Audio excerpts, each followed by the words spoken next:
industry, and the Microsoft India community. Let me just share a few words. I know she needs no introduction, but I'll share a few words. Secretary Janet Yellen was sworn in as the 78th Secretary of the Treasury of the United States in January 2021. She's a renowned economist who has achieved two firsts in American history: the first woman to become chair of the Federal Reserve and the first woman to become Secretary of the Treasury Department. In 1994, President Bill Clinton appointed then Dr. Yellen to the Federal Reserve Board of Governors. 3 years later, he named her chair of the White House Council of Economic Advisor. In 2010, President Barack Obama appointed her vice chair of the Federal Reserve.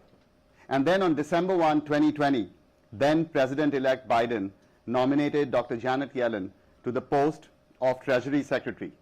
In speaking of her, he said, "She has spent her career focused on unemployment and the dignity of work.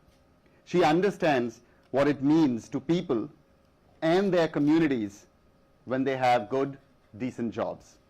Secretary Yellen, we really look forward to your address on deepening the India-US economic ties and advancing our shared priorities. With that, I have the honor of inviting Secretary Yellen. Please give her a hand.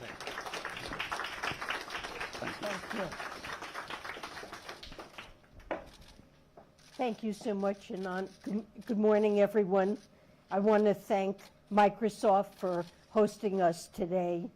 I'm appreciative of your warm welcome and the opportunity to meet with private sector executives and engineers this morning. Your work is helping strengthen our country's ties and contributing to our economic growth. This is my first visit to India as Treasury Secretary, and I'm delighted to be here as India celebrates its 75th year of independence and prepares to assume the G20 presidency. As President Biden said earlier this year, India is one of America's indispensable partners. And the dynamism that I felt at Microsoft today and in Delhi more broadly is a testament to the talent of the Indian people and the vibrancy of its culture. It's no surprise that India is among the fastest growing major economies in the world. I'm also here at a pivotal moment for the global economy. We're dealing with a confluence of headwinds, the lingering effects of the pandemic, spillovers from Putin's barbaric war in Ukraine, and macroeconomic tightening as many countries grapple with inflation. Emerging markets and developing countries are particularly under pressure. Tens of millions more people face extreme poverty and hunger since Russia's war in Ukraine began. Prime Minister Modi was correct when he said that this is not an era of war. I believe that ending Russia's war is a moral imperative, and it's also the single best thing we can do to help the global economy. This is a view that's broadly shared among policymakers of the world's major economies. But difficult times test us. But I believe the challenges we face are bringing the United States and India closer together than ever before. I'll begin my remarks today by discussing the strong relationship between our two countries. I'll focus particularly on efforts to deepen our shared economic interests, including through trade. Our collective work is critical to showing the world that democracies can deliver for our people. Then I'll turn to our leadership on global priorities. The trajectory of the global economy will be shaped by the work that India and the United States undertake together. The same is true for the prosperity and security of the Indo-Pacific. As a lead developing country and the world's largest economy, we have great opportunity and great responsibility to make progress on the world's most intractable problems.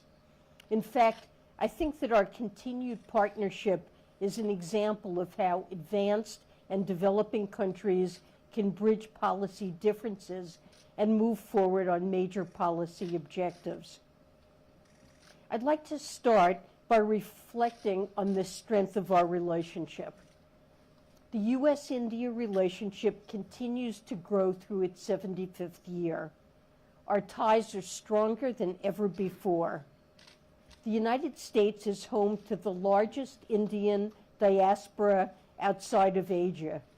It serves as India's largest export market. Bilateral trade between our two countries reached an all-time high last year, and we expect it to grow further in the years to come. The dynamism of our relationship can especially be seen in the technology sector. Our people and our companies depend on each other on a daily basis. Indians frequently use WhatsApp to communicate. Many American companies rely on Infosys to operate. Leaders of Indian descent populate the highest ranks of Google, Microsoft, and other valuable American companies. They're also responsible for starting a third of all immigrant-founded startups in the United States. Domestically, both of our countries are pursuing long-term investments in our economic strength. Since the Biden administration took office last year, we've enacted an agenda that I call modern supply-side economics.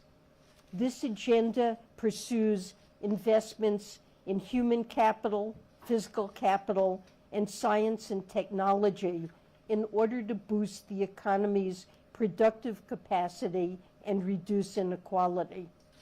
And I know that India shares an interest in certain elements of this agenda as well. Prime Minister Modi has launched a 100 trillion rupee infrastructure development plan, just as President Biden is deploying funding from our historic $1.2 trillion infrastructure law. Both of our countries are also growing our domestic semiconductor and clean energy industries. The United States welcomes India's ambition to become a powerhouse in the areas of green hydrogen and other renewable technologies like solar. More broadly, India and the United States are the world's largest democracies. We're living at a critical time for the cause of freedom around the world. Democracies require our constant attention and nurturing. It's important for all democracies to renew our commitment to civil liberties and human rights, including for all our minorities at home and abroad. We must continue to cultivate the economic vitality that's tied to our democratic traditions. That's an open, inclusive, and competitive economy where new ideas can grow and thrive with the stability and reliability accorded by adherence to the rule of law. In the Indo-Pacific region, our shared objective is to advance prosperity and maintain peace and security. India and the United States remain committed to upholding the rules-based international order. We're working with our allies and our partners to tackle global challenges through the Quad and the Indo-Pacific Economic Framework. The United States leadership in establishing IPEF demonstrates our commitment to the region. Together, the 14 members of IPEF constitute 40% of the world's GDP. And we're writing new rules for the 21st century economy in areas from climate to anti-corruption to supply chain resilience. And that brings me to my next point. The United States and India share an interest in strengthening our supply chains in a world where certain governments wield trade as a geopolitical weapon. Let me explain an approach that the United States is taking to minimize supply chain vulnerabilities. It's called friendshoring. Let's begin with the basics.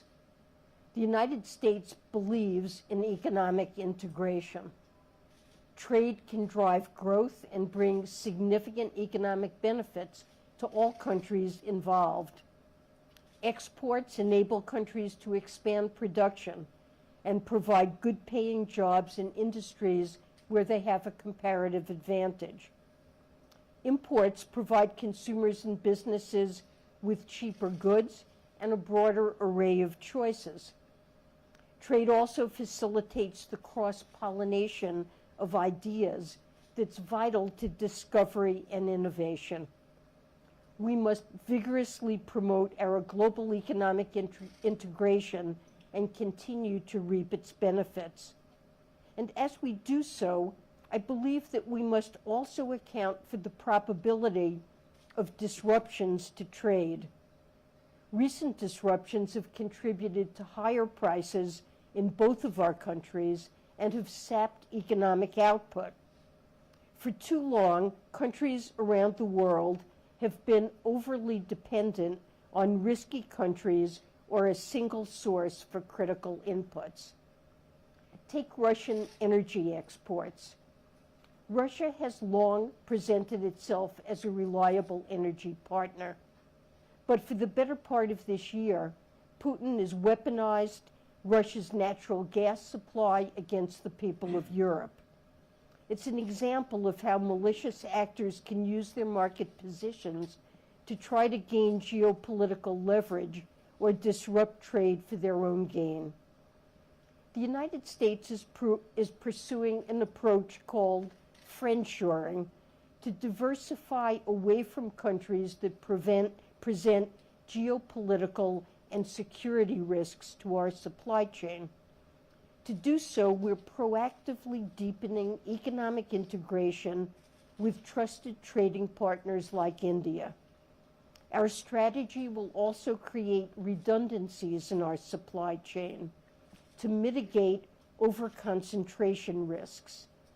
And we're also addressing our reliance on manufacturers whose approaches clash with our human rights values. To be very clear, friendshoring is not limited to an exclusive club of countries. We seek integration with the large group of countries that we can count on, developing countries and advanced economies alike. In fact, part of our friendshoring approach involves partnering with developing countries to grow local industries and connect them to the global supply chain. For example, our development finance institution is providing America's largest solar manufacturer with up to $500 million in debt financing to build a facility in Tamil Nadu in India. This facility will boost India's solar manufacturing capacity. At the same time, it will help diversify supply chains away from China, which currently dominates over 80% of global solar panel production. Our investments are also consistent with our values. Certain solar panel materials produced in China, like those from the Xinjiang region, are known to be produced with forced labor. And we're already seeing progress. New supply chains are developing across regions from Asia to the European Union. We're also seeing signs that Western firms are diversifying their supply chains beyond China. Technology companies like Amazon and Google are investing in India and Vietnam. Apple recently announced that it was shifting some iPhone manufacturing from China to India. The United States will continue to deepen our business and commercial ties with India as we pursue our friendshoring agenda. Building a truly resilient world also requires multilateral action on pressing global challenges. We know these problems are urgent, and we know how reliant we are on each other. A virus that emerges in a city on one side of the world can spread into a pandemic. An unjustified land war in one region can worsen hunger and poverty for millions around the globe. In 3 weeks, India will assume the helm of the G20 at an uncertain time for the global economy. We look forward to supporting India's G20 presidency. A successful Indian presidency is indispensable to our global economic recovery and sustained progress on our deepest problems. Let me focus on 4 shared objectives: addressing debt distress, promoting climate action, evolving the multilateral development banks, and embracing and shaping our changing economy. First, the G20 must do better to provide debt relief where necessary. Even before the pandemic hit, debt levels were rising in many low and middle-income countries. Today, nearly 60% of low-income countries are at high risk of or are in debt distress. This over-indebtedness poses a risk to stability and growth at a time when financial pressures are mounting. Without timely and orderly debt relief, we worry that many developing countries may face severe economic fallout. India's G20 is a chance to accelerate global coordination on debt restructuring. 2 years ago, the G20 established the common framework to bring all the major bilateral creditors together to coordinate timely and orderly relief for low-income countries. But the common framework has not delivered on its promise, largely because of lack of cooperation from China. As a consequence, debtor countries in need are hesitant to request common framework treatment, and this needs to change. All major bilateral creditors, including China, must cooperate constructively to deliver on their G20 commitment to provide meaningful debt relief. We must also improve the speed and predictability of the common framework itself. Beyond low-income countries, middle-income countries in distress, such as Sri Lanka, will also need a process for receiving timely and orderly debt relief. We welcome India's leadership in this area, whether through an expansion of the common framework or another multilateral framework. Second, we must accelerate action on climate. As the world's second and third largest emitters, we have a shared interest and responsibility to reduce our greenhouse gas emissions. The United States is taking significant action. At home, we have enacted the Inflation Reduction Act, and it's our most aggressive domestic climate action in America's history. Our investment puts us on a strong path to meet our goal of reducing our emissions to at least half of 2005 levels by the end of this decade. It will also bring down the cost curves of clean energy technologies, and this will have positive spillovers to the rest of the world. Abroad, we're supporting the clean energy transition for developing countries, all while recognizing that energy access remains a challenge for many. We're working with countries to strengthen climate resilience for the most vulnerable communities, and we're facilitating a just transition for those most affected by the shift to a net zero economy. President Biden has committed to increasing U.S. international public climate financing to over $11 billion by 2024. In partnership with India, the G7 is marshaling a broad mix of public, private, and philanthropic financing to to expedite India's energy transition in line with its ambitious climate goals. We will also advance global climate coordination with India in our role as co-chair of the G20 Working Group on Sustainable Finance. A global challenge like climate cannot be solved by any one country. It requires all of us to work together. Third, we must position our international institutions to more effectively tackle global challenges.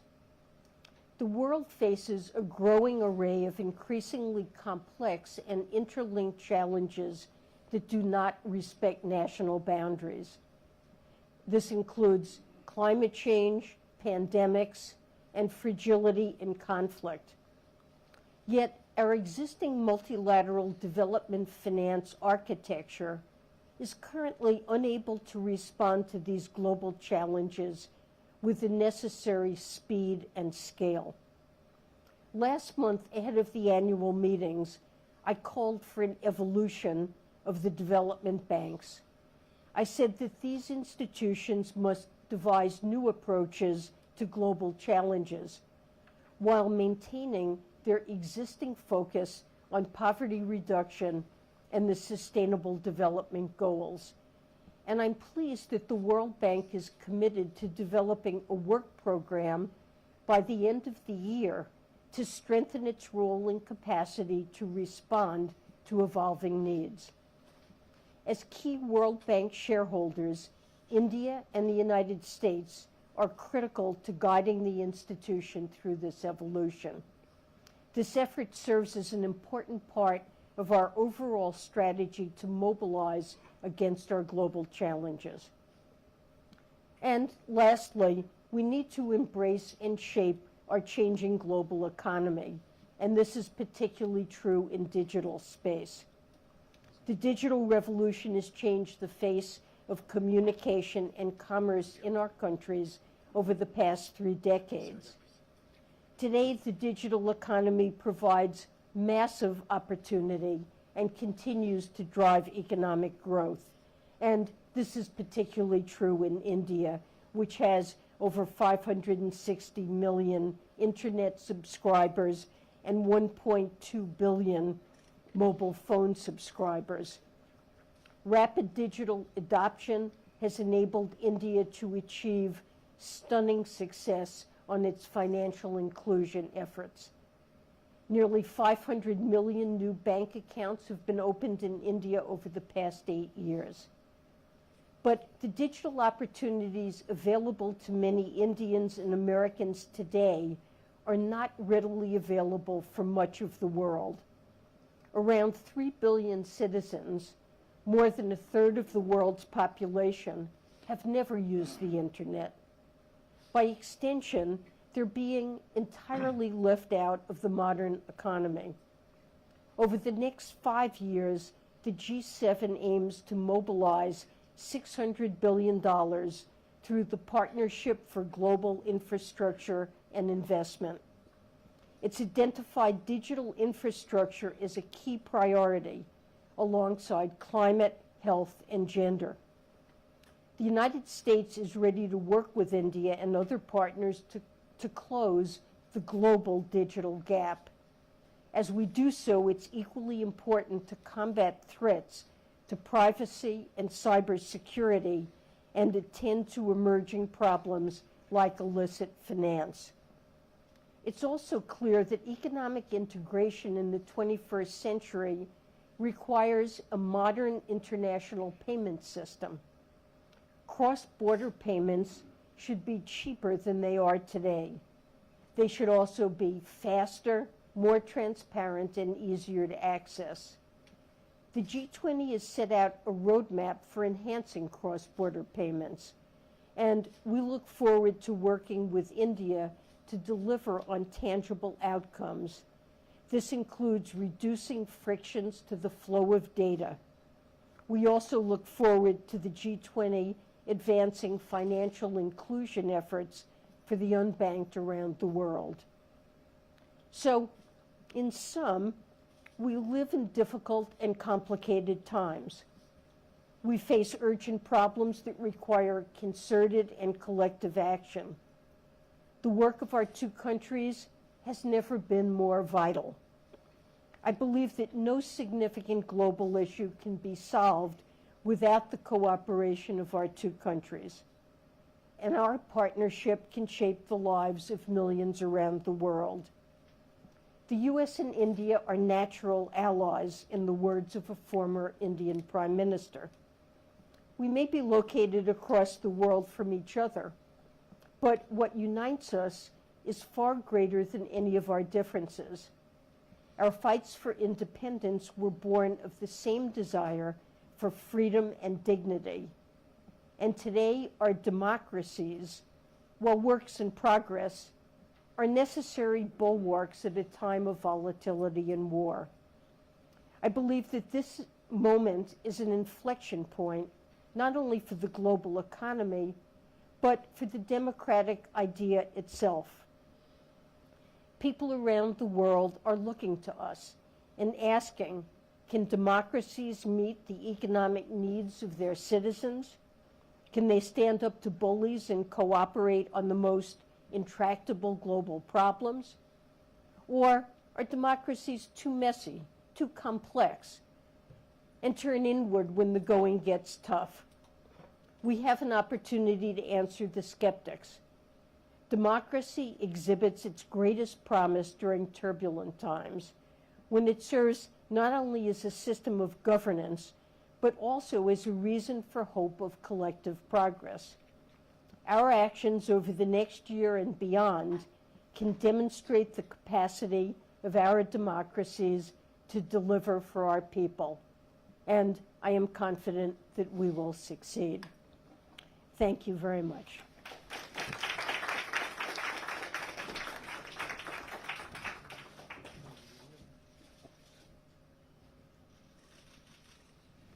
Thank you, Madam Secretary. It was indeed an honor for us to have here with you, with us at the Microsoft